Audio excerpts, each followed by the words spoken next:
KPCCക്ക് അധ്യക്ഷനുണ്ടോ എന്ന് ചോദിച്ചാൽ ഉണ്ട്, ഇല്ലേ എന്ന് ചോദിച്ചാൽ ഇല്ല. അതാണ് അവസ്ഥ. നിലവിൽ സണ്ണി ജോസഫാണ് KPCC അധ്യക്ഷൻ. അദ്ദേഹം തന്നെയാണ് സംസ്ഥാനത്തെ വൈദ്യുതി പാർലമെന്ററി കാര്യമന്ത്രിയും. അധ്യക്ഷൻ മാത്രമല്ല, 3 വർക്കിംഗ് പ്രസിഡന്റുമാരിൽ വിഷ്ണുനാഥും അനിൽകുമാറും മത്സരിച്ച് ജയിച്ച് മന്ത്രിമാരാണ്. തെരഞ്ഞെടുപ്പിൽ സണ്ണി ജോസഫ് മത്സരിച്ചപ്പോൾ മുതൽ പുതിയ അധ്യക്ഷൻ സംബന്ധിച്ച ആലോചനകൾ തുടങ്ങിയതാണ്. 2 വർക്കിംഗ് പ്രസിഡന്റുമാരും തെരഞ്ഞെടുപ്പ് തിരക്കുകളിലായതോടെ അന്ന് ഒരു സമിതിയെ നിയോഗിച്ചാണ് KPCCയുടെ പ്രവർത്തനങ്ങൾ മുന്നോട്ട് കൊണ്ടുപോയത്. ഫലം വന്ന് 2 മാസം കഴിഞ്ഞിരിക്കുന്നു. താൻ അധ്യക്ഷ സ്ഥാനം ഒഴിയാൻ സന്നദ്ധനാണെന്ന് സണ്ണി ജോസഫ് 2 മാസക്കാലമായി പറയുന്നുണ്ട്. പക്ഷേ പകരം ആൾ വന്നാലല്ലേ ഒഴിയാൻ പറ്റൂ. ഇതുവരെയും അക്കാര്യത്തിൽ ഹൈക്കമാൻഡ് തീരുമാനമെടുത്തിട്ടില്ല.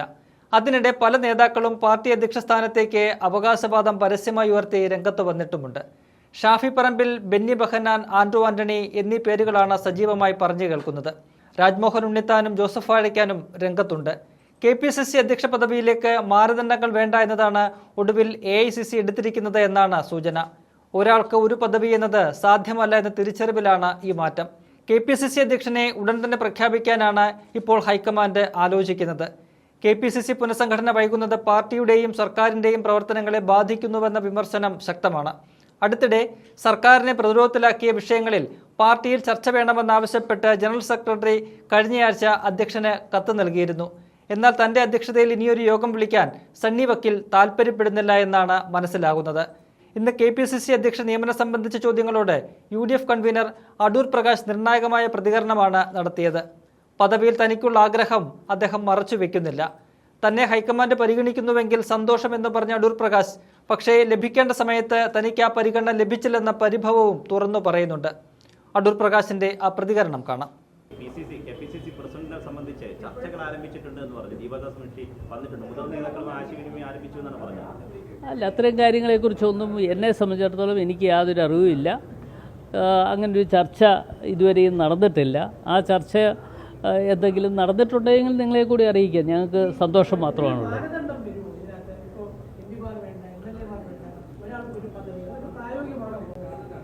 അല്ല, അതൊക്കെ കൂട്ടായി ആലോചിച്ചുകൊണ്ട്, മുതിർന്ന നേതാക്കന്മാർ ആലോചിച്ചുകൊണ്ട് ഓൾ ഇന്ത്യ കോൺഗ്രസ് കമ്മിറ്റി എടുക്കേണ്ട ഒരു തീരുമാനമാണ്. അത് ഓൾ ഇന്ത്യ കോൺഗ്രസ് കമ്മിറ്റി എടുക്കേണ്ട ഒരു തീരുമാനം. അത് വരുന്ന അവസരത്തിൽ അവരെടുക്കട്ടെ, തീരുമാനമൊക്കെ അവരെടുക്കട്ടെ.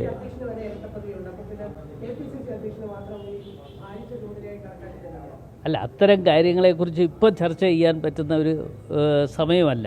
അതൊക്കെ പിന്നീട് നമുക്ക് ചർച്ച ചെയ്യാം.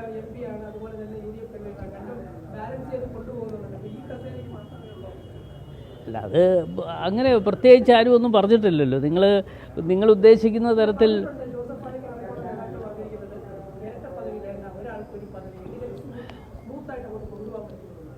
അല്ല, അത്തരം കാര്യങ്ങളൊക്കെ നമുക്ക് കൂട്ടായി ആലോചിച്ചുകൊണ്ട് ഓൾ ഇന്ത്യ കോൺഗ്രസ് കമ്മിറ്റി എന്ന് പറയുന്ന ഒരു ഘടകമുണ്ടല്ലോ.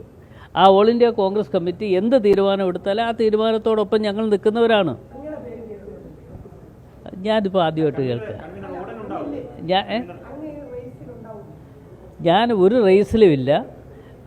പിന്നെ എന്നെ പരിഗണിക്കുന്നു എങ്കിൽ 100% അതിനകത്ത് സന്തോഷം മാത്രമാണുള്ളത്. അത് പരിഗണിക്കേണ്ട സമയത്ത് പരിഗണിച്ചില്ല എന്നുള്ളത് മറ്റൊരു കാര്യമാണ്. എങ്കിലും അതിനവസരം കിട്ടിയാൽ തീർച്ചയായിട്ടും അത്തരം കാര്യങ്ങൾ ഉത്തരവാദിത്വ ബോധത്തോടു കൂടി നിറവേറ്റുന്നതാണ്.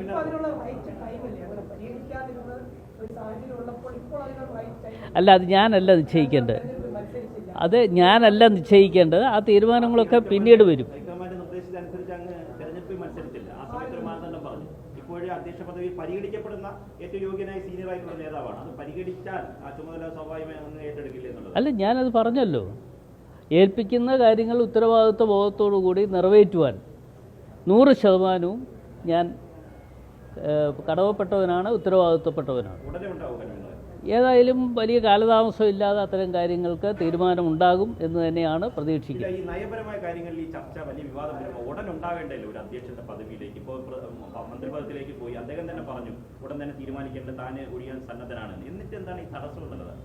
അല്ല, ആ തടസ്സങ്ങൾ ഇതൊക്കെ സംഘടനാപരമായിട്ടുള്ള ചില കാര്യങ്ങളാണ്. സംഘടനാപരമായിട്ടുള്ള ചില കാര്യങ്ങൾ തീരുമാനം എടുക്കുന്നതിന് ഞങ്ങൾക്ക് അല്പസ്വല്പം സമയം വേണം.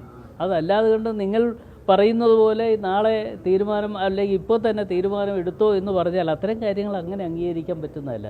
ഞങ്ങൾക്ക് പല ഘടകങ്ങളും നോക്കാനുണ്ട്. ആ ഘടകങ്ങൾ നോക്കിക്കൊണ്ട് തീർച്ചയായും ഓൾ ഇന്ത്യ കോൺഗ്രസ് കമ്മിറ്റി എടുക്കുന്ന തീരുമാനത്തിന് അനുസൃതമായി ഞങ്ങൾ മുമ്പോട്ട് പോകും. ഈ യോഗ്യതയിൽ ഇത്തരം മാനദണ്ഡങ്ങൾ വയ്ക്കുന്നത് ശരിയാണ്. കാരണം പ്രധാനപ്പെട്ട ആളുകൾ ചിലപ്പോൾ നേരത്തെ തന്നെ തെരഞ്ഞെടുപ്പ് വിജയിച്ച് പോയിട്ടുണ്ടായിരിക്കാം, മറ്റ് പദവികൾ വഹിക്കുന്നുണ്ടായിരിക്കാം. പക്ഷേ KPCC അധ്യക്ഷൻ പോലത്തെ ഒരു പദവിയിൽ ഈ മാനദണ്ഡങ്ങൾ വേണമോ എന്നുള്ളൊരു ചർച്ച നടക്കുന്നുണ്ട്. അതുകൊണ്ടാണ്. അല്ല, അത്തരം കാര്യങ്ങളൊന്നും എൻ്റെ ശ്രദ്ധയിൽ വന്നിട്ടില്ല. അത്തരം കാര്യങ്ങളൊക്കെ വരട്ടെ, അന്നേരം നമുക്ക് നോക്കാം.